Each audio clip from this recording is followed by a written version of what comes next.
Good morning, and thank you for joining me on the Path to Liberty.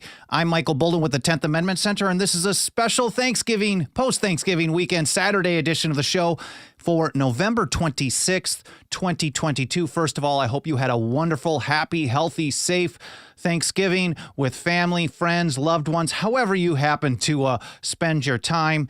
And I really appreciate you spending a little time with me this morning or this afternoon or whenever you happen to be listening to or watching the show. Now, we've all heard that slogan, power to the people. Of course, it was popularized by the John Lennon song back in the early 70s, which I absolutely love. And it's been used ever since by all kinds of people for all kinds of slogans, a lot of times very, one side of the spectrum type of thing.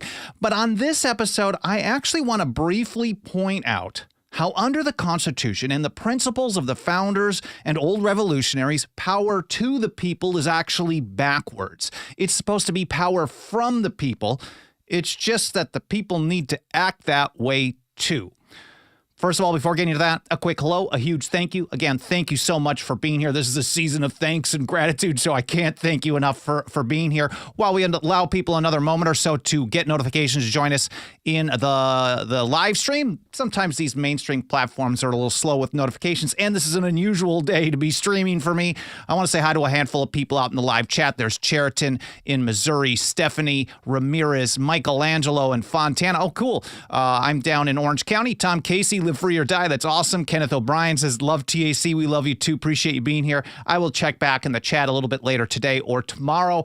I love reading through the comments because I get so many ideas and questions. Sometimes people making fun of me, sometimes all kinds of stuff where I get ideas for future episodes. You can also email me at team@10thamendmentcenter.com. So power from the people. If you want to follow along with the stuff that I'm going to be citing in this episode, I've got a bunch of original source documents and the like. You definitely want to follow us over at 10thamendmentcenter.com/path to liberty. Again, 10thamendmentcenter.com/path to liberty. This is our show homepage. You'll find all the archives of the show for 4.5 years. I'm not even sure. I can really keep saying I got to start numbering these at some point.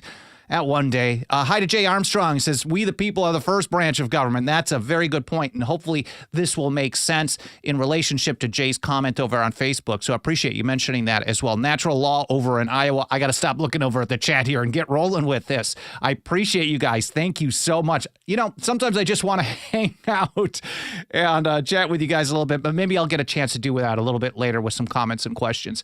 But 10thamendmentcenter.com/path to liberty. I publish a blog post for each episode about 1 to 2 hours after the live stream is done. We generally broadcast Monday, Wednesday, Friday, 9:30 a.m. Pacific time.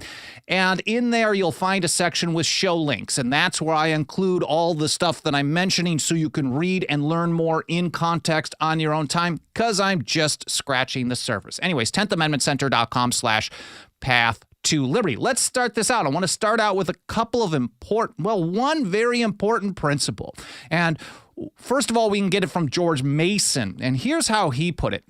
He said, all power was originally lodged in and consequently is derived from the people. I mean, you get it right there. That's the end of the episode. TLDW, all power, which is too long, didn't watch.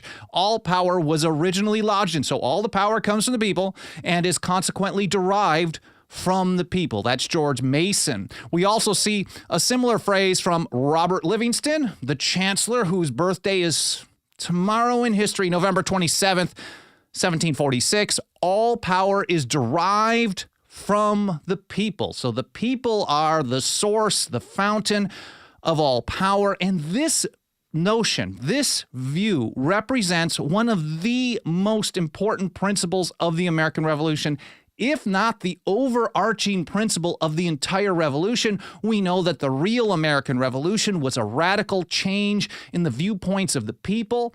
And one of the things that they changed their viewpoints on was a view of sovereignty. Sovereignty is final authority. And for the founders and the old revolutionaries, this was with the people and not the government, because all through history, sovereignty, final authority was with a king or a queen, a single person, a handful of people, maybe the king in Parliament, which I'll get to in just a moment. And I keep citing James Otis Jr. in his great 4 or 5 hour speech against the writs of assistance in 1761, which John Adams later remarked was the beginning of the controversy between the colonies and Great Britain. He said, then and there, the child independence was born. 1761, he said, an act against the Constitution is void. Now, if government is sovereign, if government has final authority, it doesn't matter if it's a written or an unwritten constitution. The unwritten one, of course, is what James Otis was talking about. Doesn't matter. If government has final authority over itself, it can determine the extent of its own powers. It will tell the people, oh, well, this is what the Constitution means.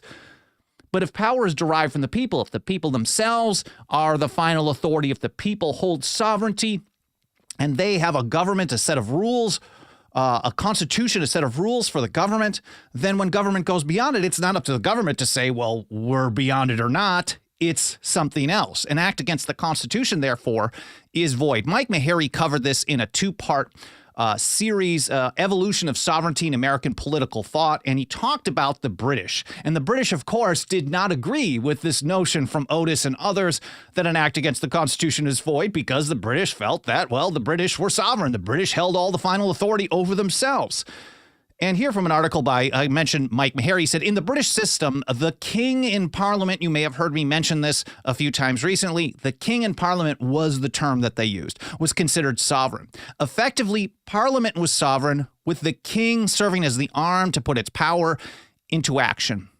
The Massachusetts Royal Governor, Sir Francis Bernard, summarized the British conception of power in a letter he wrote, urging Parliament to exert more control over the colonies in 1764. So, 1761, there starts to be a bit of a controversy going with Otis and the writs of assistance. And by 1764, we're talking about Sugar Act and then ramping up towards the Stamp Act. Here's Bernard talking about sovereignty. He said, the Kingdom of Great Britain is imperial, that is, sovereign, and not subordinate to or dependent on any earthly power. The people themselves are subjects. They hold no sway. Well, they might have some influence, but subjects hold no power. In all imperial states, there resides somewhere or other an absolute power, which we will call the sovereignty.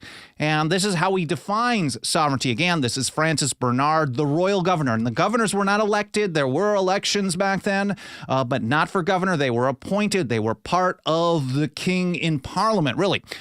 And Bernard describes it this way. The sovereignty of Great Britain is in the king in Parliament. That is, in the king acting with the advice and consent of the Lords and Commons. The king in Parliament has the sole right of legislation. This might sound familiar to what we have today when we hear people say that federal acts are always supreme. They've basically tortured the supremacy clause instead of, and this is just, I'm going to ramble a moment on the side here, especially because it's a Saturday, right? The supremacy clause is supposed to be a limiting power to explain that the only powers at the only acts of the federal government that are supreme are those in pursuance of the delegated powers of the Constitution. You've got Article 1, Section 8, and then you also have some other powers delegated to the federal government by the sovereign people of the several states, somewhere, depending on how you count it, somewhere between 30 and 35 powers. James Madison defined this in Federalist 45, where he said the powers delegated to the proposed Constitution are few and defined. Those reserved to the states are numerous and indefinite. That's a quick side note. Anyway, so the king in Parliament has the sole right of legislation and the supreme superintendency of the government. And in this plenitude of power is absolute, uncontrollable, and accountable to none, and therefore, in a political sense, can do no wrong. Remember that. Final authority having sovereignty means ultimately, politically, they do no wrong. And in a way, that is really how the people themselves today treat the U.S. federal government. In fact, basically every government. They basically say, well, even if they think that the government did something wrong, they don't treat it that way. They wait for the government to come back and say, oh, yeah, one branch of our government has told another branch of our government that they screwed up and they shouldn't have been doing it in the first place. Whether it was one day ago, 5 decades ago, 100 years ago, it doesn't matter.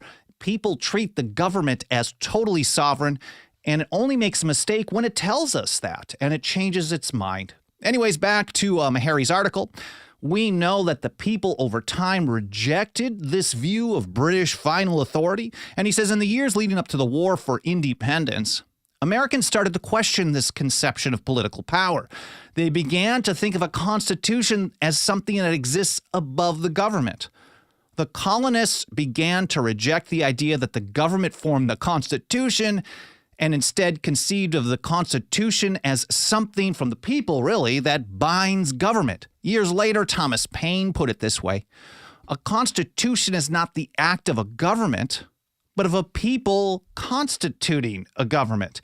And Jefferson, of course, Thomas Jefferson incorporated this idea, these principles into the Declaration of Independence. We've all heard these phrases, these terms, but understanding where they come from is so important and why they're there. They're there to express a view of final authority of the people, that government, when they do wrong, the people have the right to alter or abolish is what it says. He says that to secure these rights, governments are, the Declaration, not just Jefferson, of course, that to secure these rights, governments are instituted among men, deriving their just powers from the consent of the governed. That whenever any form of government becomes destructive of these ends, it is the right of the people to alter or to abolish it and to institute new government, blah, blah, blah.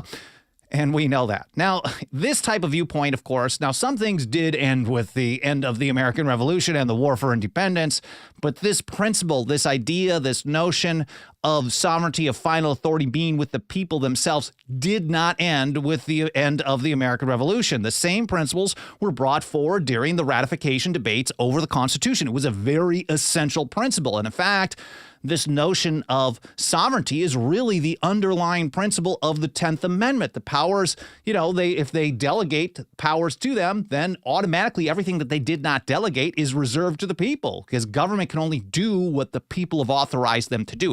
James Wilson describes it this way.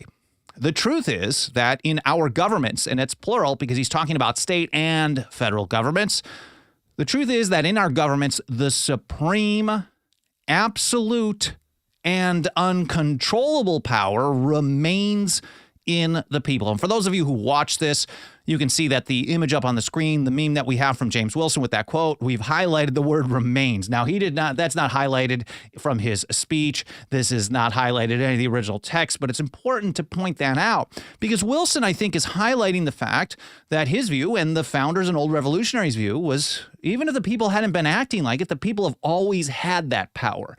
So it's not something new. This was not going to be something that was created by the document, the proposed Constitution that he was arguing in favor of. The people had always had this power. The people have always had the supreme, absolute, and uncontrollable power. Now, of course, again, like I said right at the outset, it really is up to the people to start acting that way as well. Here's Light Horse Harry Lee.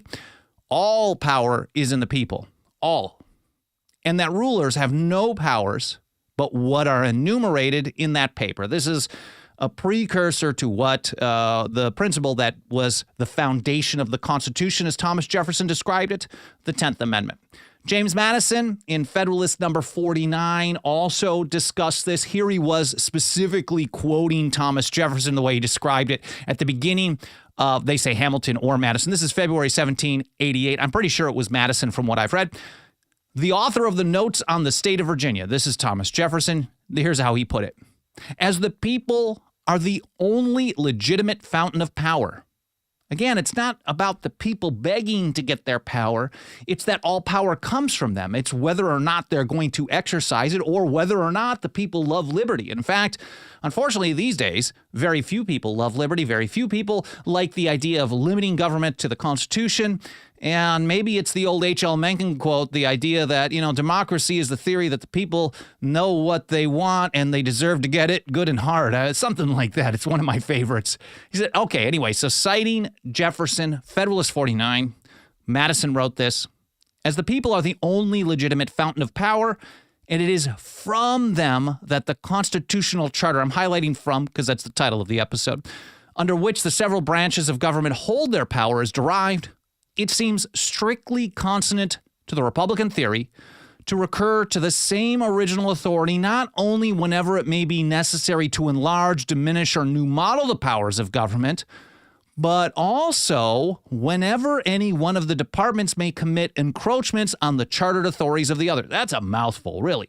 But think about this. If all power comes from the people, then, as they put it in the Declaration of Independence, when government goes beyond the powers that the people have chartered or declared or delegated to that government, it is the right of the people to alter or abolish. But then on top of it, they also, as Jefferson put it in 1783, Madison is reiterating in 1788, even when it's not just time to alter or abolish, but when it's necessary to keep government in check. So anytime one part of the government does stuff it's not authorized to do, it's also commit encroachments on another power. So if the executive branch starts legislating, through executive orders, or the judicial branch starts creating law, whatever it may be, it is really up to the people to keep them in check. And this is what he's getting at years later in his Kentucky resolutions of 1798 against the hated Alien and Sedition Acts. This is November 10th, 1798, the final passed version. The government created by this compact was not made the exclusive or final judge of the extent of the powers delegated to itself, since that would have made its discretion and not the Constitution the measure of its power. So if you think about this, a Constitution is an act of the people, or in the situation of the Constitution of the United States, it is an act of the people of the several states in their sovereign capacity. And if they create this Constitution and they delegate powers and the government gets to determine the extent of its own powers, then the government is sovereign. The Constitution is not the supreme law of the land, and the people are just subjects, just at the whim of people in power. So that's Jefferson. Now, instead of waiting for government, so what this means in practice, instead of waiting for government to stop doing things it wasn't supposed to do in the first place, it really is ultimately up to the people to get it done for them. And here's how George Nicholas put it in the Virginia Ratifying Convention. We have an endless list of quotes on this, and I just got a couple of pretty juicy ones here. He said, if they exceed these powers, the federal government, the proposed federal government, the people will have a right to declare it void. So it's ultimately, again, up to the people. Here's Mercy Otis Warren on the so Nicholas was Federalist, Jefferson, neither, Madison, Federalist, Mercy Otis Warren, anti-Federalist. You can come across the political spectrum, you get the exact same view. And here she is writing as a Columbian patriot for many years. They thought this was Elbridge Gerry, but it was definitely Mercy. The origin of all power is in the people, and they have an incontestable right to check the creatures of their own creation. And I think one of my favorites on this line of thinking is John Dickinson in his Fabius letter number 4, writing in support. We could call him the father of the Articles of Confederation, possibly. Him, Benjamin Franklin, a few others. But here he is in support of the Constitution for the United States, and he's asking in this 4th Fabius letter, what's to be done with a bad administration? Because he had pointed out earlier in this paper that a good Constitution promotes but does not always produce a good administration. He recognized, like Madison and others, that parchment barriers, words on paper, can't enforce themselves. It's up to something else to get the job done when government refuses to follow the rules. And in our case today, that's 24/7, 365, every minute, every second of every day. Government at some level is violating the Constitution. It is relentless. We live under the largest government in history, so it's pretty bad. So Dickinson asks, what's to be done with a bad administration? And he said the answer lies with the supreme sovereignty of the people. So when they're doing stuff that they shouldn't be doing, and a bad administration can be one of two things. Either they're doing stuff they're not supposed to be doing, or they're using the powers delegated to them in ways that the people don't like. I mean, just because they've been delegated a power to regulate commerce doesn't mean you have to just be okay with everything that they do. So Dickinson answers this question. The answer lies with the supreme sovereignty of the people. He said it is their duty to watch and their right to take care that the Constitution be preserved, or in the Roman phrase on perilous occasions, to provide that the republic receive no damage. Now, we covered this much more detail in a brand new ebook, which is 100% free. We just released it on Wednesday morning-ish. We just released it on Wednesday. It's a 60-page handbook. We'll probably get print copies of this over time. I actually have a a not-for-resale kind of preview version. I didn't like some of the margins on this, so I'm going to have to do a little bit of editing on it. But it's called 10th Amendment, Power from the People. And you can see it up on the screen here as well. Foundational Principles of the Revolution, from Sovereignty to Resistance. It covers the whole idea that when the people hold sovereignty and government doesn't do stuff that it's authorized to do, it's up to the people to keep it in check, just like what John Dickinson had to say. So ultimately, it's not about the people asking or begging or demanding that government give power to the people, or give it back, or return it, or even just loan it out. It's up to the people to exercise their rights, to protect their own constitution, to preserve their own liberty, whether the government wants them to or not. So this is absolutely free. You don't have to leave your name. You don't have to give us your email address. This is just a TAC way of saying thank you. Thank you so much for being here. And primarily, it's a thank you to our members, because without the financial faith and support of our members, Mike Meharry and I would not have had the time. This is really years in progress. I mean, it's only a 60-page book, but some of the study that we have done on this and some of the quotes that we've dug up and put together in this, it's a pretty easy read, just 6 chapters. We've spent years putting these concepts together. So without the financial faith and support of our members, we would never be able to do this. I was going to have a list of people to say thank you for on this, but I'm sorry I don't have that prepared of some people who signed up recently. Maybe I'll do that on our next episode, but I really appreciate anybody who has been supporting us. And even if you can't support us, literally just, I will link to this free ebook in the show notes. All you have to do is click a button and you can download it. It's a PDF. You can also upload it to your Kindle, your Apple device, whatever. You can read it on your desktop. And eventually we'll have some print copies if you want to start handing those out as well. But I encourage you, even if you're not financially able to support us, it starts out at just $2 a month over at 10thamendmentcenter.com/members. Again, $2 a month, 10thamendmentcenter.com/members. If you want to help us put together more free books for people or more educational resources, we will continue to do that. But if you're not able to pitch in financially, I want you to be able to help out as well. And you can do that by leaving reviews on Apple Podcasts, smashing the like, sharing links, and primarily sharing a link to this ebook, because the most important thing that we can do today is educate people on the proper role of government under the Constitution, encourage people to love liberty, to understand freedom, and how to defend it. Because as Samuel Adams put it in 1771 in the Boston Gazette, writing as Candidus, this was October 14th, I think it was 71, he said, all might be free if they valued freedom and defended it as they ought. So we really have a lot of education and a lot of activism to do going forward if we ever want to live in the real land of the free. Let me take a look over in the live chat and see if there's any comments or questions I can get back to. And see if there's anything. Kirk Morrison, good to see you in South Carolina. Salt Lakers ask about the Federal Reserve. I might do an episode on Monday about the National Bank versus the Constitution. It's another book that we have. We have printed copies for the first time available to the general public, but we also have an ebook on that one as well. Fiat currency is unconstitutional, Salt Laker says. Larry McConnell, good to see you on Facebook, says spot on. I appreciate that. Tom Casey asks about the Articles of Confederation and the Constitution. We've been doing more and more about the lead up to the Constitution, some of the precursors. I know I've got an episode on Benjamin Franklin's first proposal for the Articles of Confederation, Thomas Jefferson's handwritten notes on a copy that was given to him to review, talking about how he didn't like the broad phrase general welfare. So there's a lot that we really need to dig in on that. I appreciate that, mentioning that, Tom. M. Gabriel says, who made you king? I didn't vote for you. Well, yeah, and even if you did vote to have someone administer a government, they're still not supposed to be king, and it's up to the people to start acting like they have final authority. Now, again, we are literally surrounded by people who hate liberty, so this is going to be a very difficult process.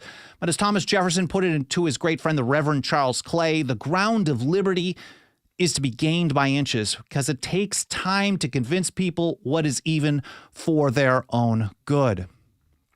Let me see what else. How does that look? The people keeping them in check? Asked Leslie. Well, ultimately, there's so many different ways. James Madison described it in Federalist number 46. When government does stuff that is warrantable, which is within the bounds of the Constitution, but considered to be bad policy, or unwarrantable, which is not within the bounds of the Constitution, he gave us a 4-step plan. And the primary part of that was a refusal to cooperate with officers of the Union. James Iredell was one of the first associate justices on the Supreme Court. I think he was number 3. He was nominated by George Washington. He told us that when, government's going to do bad stuff from time to time, always. All governments do this. And this is called usurpation, a theft of power from the sovereign people of the several states. And he said the people will resist if government usurps power, not delegated to it. So when government usurps power, the people are supposed to resist, refuse to comply, refuse to cooperate with officers of the Union. That was Madison's advice for individuals and the states, even at a time when the federal government, the proposed federal government, would be absolutely tiny compared to what we have today. And Jefferson, of course, years later, in the Kentucky Resolutions of 1798, his initial draft for it, they adopted this in a follow-up resolution. But he said, changing the people in office, this is his view. Now, Madison said, even if they just do bad policy, the people should use a refusal to cooperate with officers of the Union. Because if you think about it, if they pass a law and no one follows along with it, is it really in effect? No, and that's the whole point. And they recognize this from the principles of the American Revolution, even the Declaration of the First Continental Congress, when they listed a bunch of stuff precursor in 1774, before the declaration of causes of why they were taking up arms, before the Declaration of Independence. They gave a list of the stuff that they didn't like that the king and parliament was doing. And they said to these egregious acts, Americans cannot submit. John Dickinson, in the response to the Stamp Act in 1765, he said that it was a test of your character, a test of the people's disposition, because if you quietly bend your neck to that yoke, you prove yourselves worthy or ready or willing and able to accept whatever they throw at you. So he said, if you comply with the act, you voluntarily rivet perpetual chains around your unhappy country. I'm going to do a whole episode on this. I've done a bunch. Leslie, awesome question and good to see you. Hope you had a really good Thanksgiving. Leslie's actually starting a podcast, or maybe already started. I'd love to get you to post a link to that once you start going with that, Leslie. Really appreciate the question. Ultimately, the people keep government in check by refusing to comply. Thomas Jefferson said a nullification of the act is the rightful remedy whensoever the general government assumes undelegated powers. Anyways, I hope you guys found this interesting. I hope it was educational. Again, I will post the link to this free ebook. Please download it, read it, use it, share it. You don't have to, again, no email address, no identifying information, nothing. We just want to make this available. We're very grateful for the support of our members who have empowered us to be able to do more and more every single year. It's tight times economically, but we are doing a lot with, we're doing as much as we can. Tom Woods, my great friend, once said that no one does anything and no one in the world does more to advance the venerable Jeffersonian tradition of nullification than us here at the TAC, and we want to keep up with that type of thing. Anyways, thank you so much for being here. I hope you enjoyed the episode. I hope you learned something. Hope you had a great Thanksgiving. Hope your weekend's off to an awesome start, and I hope to see you next week here on the Path to Liberty.